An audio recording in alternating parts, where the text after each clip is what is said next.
Hello everyone, I am Aastha Chaudhary and welcome to Rau's Academy. आज हम बात करने वाले हैं एक 135 साल पुराने कानून के बारे में, जिसकी जगह अब एक नया कानून लेने जा रहा है, जिसका नाम है बैंकर्स बुक्स एविडेंस बिल 2026। जानते हैं इस पूरे कानून में क्या जो है प्रोविज़न देखने को हमको मिलेंगे और क्या चीज़ें जो है वो चेंज होंगी। तो जैसे ही आप ये नाम देखते हैं बैंकर्स, मतलब कि जितना भी बैंकिंग सिस्टम है भारत का, उससे जुड़ा हुआ जो है ये पूरा कानून है। यहाँ देखें तो चर्चा में क्यों है। हाल ही में लोकसभा ने बैंकर्स बुक्स एविडेंस बिल 2026 को पारित कर दिया है। इसमें ये जो एक्ट है, बैंकर्स बुक्स एविडेंस एक्ट 1891, ये डेट हमें याद रखनी है, 1891 में आया था ये एक्ट। तो इसको रिप्लेस करेगा, इसकी जगह लेगा। कौन सा जो है नाम है इसका, बैंकर्स बुक्स एविडेंस बिल 2026। ठीक है, क्या उद्देश्य है, क्यों ऐसा किया जा रहा है 135 साल पुराना? क्योंकि अब प्रासंगिकता जो है इसकी बहुत कम हो गई है। डिजिटल ट्रांजैक्शन की, डिजिटल जो है एरा के ज़माने में डिजिटल ट्रांजैक्शन इसमें हो रहा है। यूपीआई की बात करें हम, इंटरनेट बैंकिंग की बात करें, ये सारी चीज़ें जो है इसमें इंक्लूडेड नहीं थी जो हम इतने पुराने कानून की बात करें। अब इसको नया जो है हमने नई दिशा में इसको और बढ़ाया है आगे। इसमें हमने बहुत सारे ऐसे प्रोविज़न डाले हैं जो आज के टाइम के लिए जो है वो रेलेवेंट है। जैसे बैंकिंग सिस्टम को डिजिटल एरा के अनुरूप बनाना इसका मुख्य उद्देश्य है। उसके अलावा कोर्ट में इलेक्ट्रॉनिक्स बैंक रिकॉर्ड को कानूनी मान्यता देना। पहले सिर्फ कागजी जो है बही खाता, उसी को माना जाता है ओरिजिनल डॉक्यूमेंट। अगर कोर्ट में कोई मामला चला जाए तो उस टाइम पर कोई, अभी के टाइम पर अगर देखें तो ऑनलाइन जो है कोई भी चीज़ें वहाँ पर मानी नहीं जाती थी। लेकिन अब जो है कोई ऑनलाइन रिसीट दिखाता है किसी चीज़ की, या फिर कोई पीडीएफ वहाँ पर शो करता है, तो वहाँ पर जो है अब इसको भी माना जाएगा कि वो जो है एक ऑथोराइज्ड डॉक्यूमेंट है। ठीक है, और क्या उद्देश्य है? डिजिटल बैंकिंग एवं ई गवर्नेंस जो है, इलेक्ट्रॉनिक गवर्नेंस, उसको मजबूत करना इस पूरे बिल का उद्देश्य है। आगे इसमें हम देखते हैं पुराने कानून को बदलने की आवश्यकता क्यों पड़ी। 1891 की बात है, ठीक है, तो अंग्रेजों के टाइम की बात है, तब ये लाया गया था। उस टाइम जब बनाया गया था तो ये पूरा का पूरा कागजी बही खाते पर जो है आधारित था। बैंकिंग जो है पूरी तरह से पेपर रिकॉर्ड्स पर आधारित थी।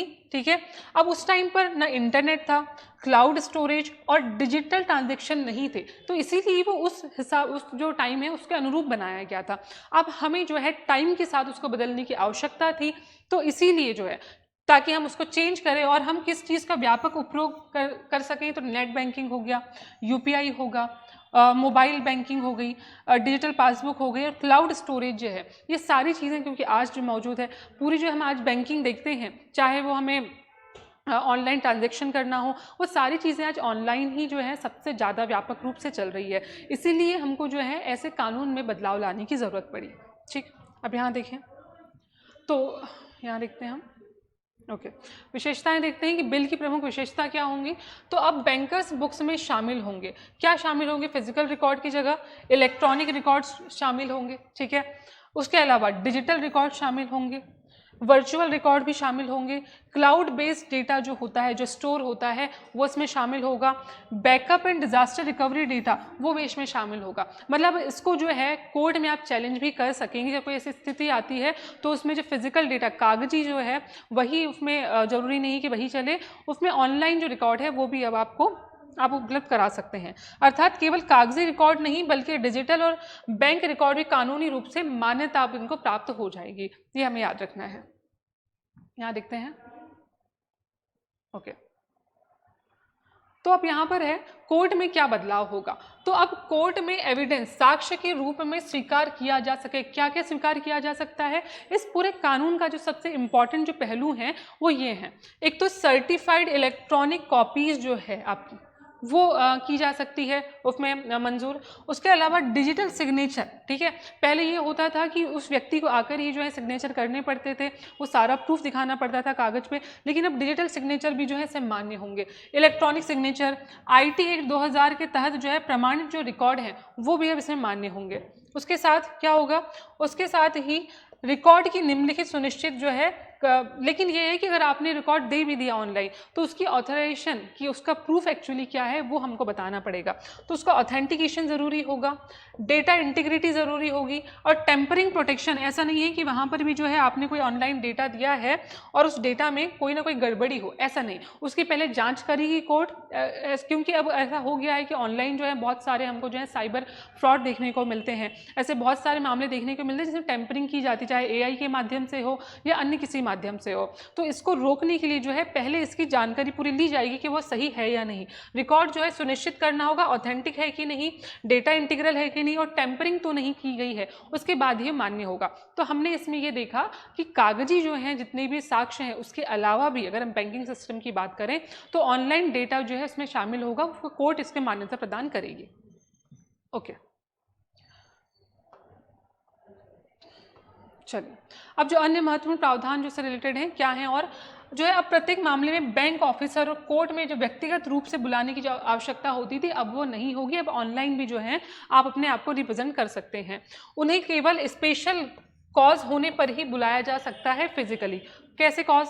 अगर डेटा टेम्परिंग का संदेश है, अगर मान लीजिए आपका कोई भी मामला गया है उसमें आपने अपने ऑनलाइन रिकॉर्ड भेज दिए, क्योंकि अपना जो बिल है अब ये कहता है कि ऑनलाइन आप भेज सकते हैं, उसको साक्ष्य के रूप में लिया जाएगा। लेकिन अगर ऐसा संदेह होता है कि उस डेटा में भी कोई ऑनलाइन टेम्परिंग, आपने कोई पीडीएफ भिजवाई, हो सकता है कि उसमें जो है एडिट करके कुछ ना कुछ उसमें चेंज किया गया होगा।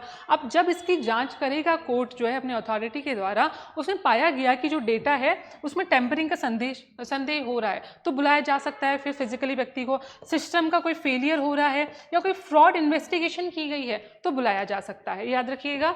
और अन्य फाइनेंशियल इंस्टीट्यूशन, सेंट्रल गवर्नमेंट आवश्यकता अनुसार अन्य फाइनेंशियल इंस्टीट्यूशन पर यह कानून जो है लागू कर सकेगी, ये भी हमको याद रखना है।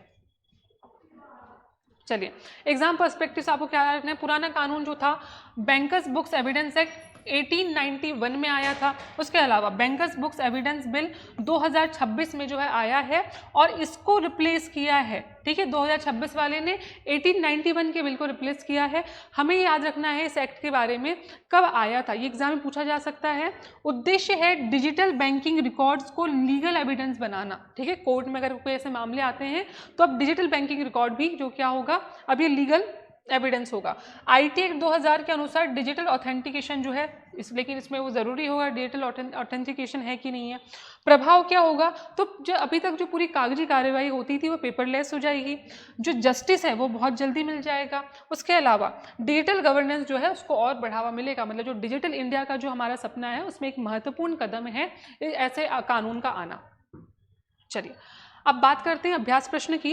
तो आज का प्रश्न है बैंकर्स बुक्स एविडेंस बिल 2026 के संबंध में विचार करिए। ऑप्शंस हैं, यह 1891 के औपनिवेशिक कानून के स्थान लेता है। दूसरा, यह cloud based electronic bank record को भी बैंकर्स बुक्स की परिभाषा में शामिल करता है। यह प्रत्येक न्यायालय को सभी मामलों में बैंक ऑफिसर की व्यक्तिगत उपस्थिति अनिवार्य बताता है। अब इसमें कौन से ऑप्शन सही हैं ये आप जवाब दे सकते हैं कमेंट सेक्शन में। अब हम मिलेंगे अपने नए करंट अफेयर के साथ अपने अगले वीडियो में। तब तक के लिए अपना ध्यान रखिए, बने रहिए राउज एकेडमी के साथ। धन्यवाद।